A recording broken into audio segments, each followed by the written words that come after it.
This etude is very short, very quick, but there are a lot of musical things you can do with it. The first thing, and very important when you're learning this, is that you take the time signature seriously. It's a 9/16, which we don't see a lot, but all that means is 9/16 notes within a measure and divided into groups of 3. So at the beginning, even if you're going slowly, instead of thinking every 16th note at a time,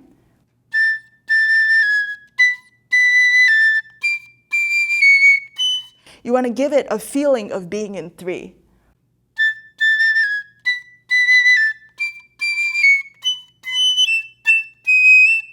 So that when you speed it up, it doesn't sound like a completely different piece.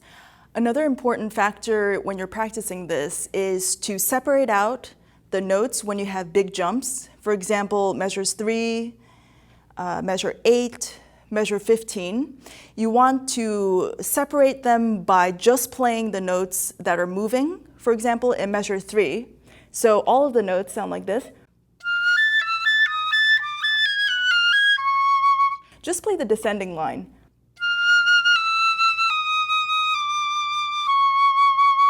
So that you know where to place your air when you play all the notes. Another tricky passage is at 15. So this time, I'm going to play just the ascending line, starting on the B sharp.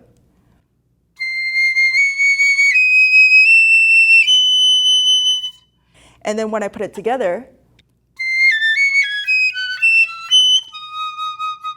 I've practiced getting my air through all the notes exactly how I want it to sound. So when I put the rest of the notes in, it keeps the structure of the line like I want it to.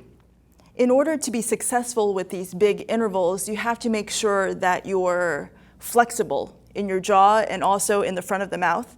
If you're too tight in your jaw or your lips, it's going to be very hard to do these big jumps. So just keep your jaw loose and let it move for the intervals. So that you can get your air to where you need it to be. A phrase that I really like is the one that starts at the pickup to measure 20. Bring out the first notes here, 20, 21, 22, and then the big arrival is at 24. So starting at pickup to 20.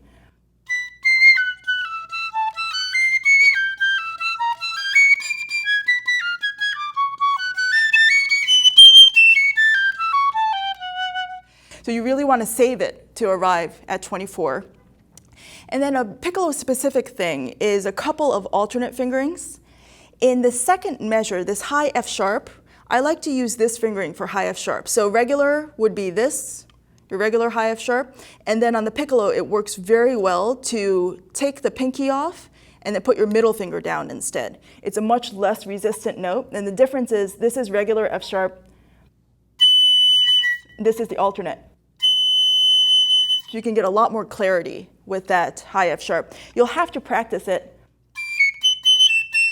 but if you can use that alternate fingering, it'll really help on that F sharp at the end of the first measure, beginning of the second measure.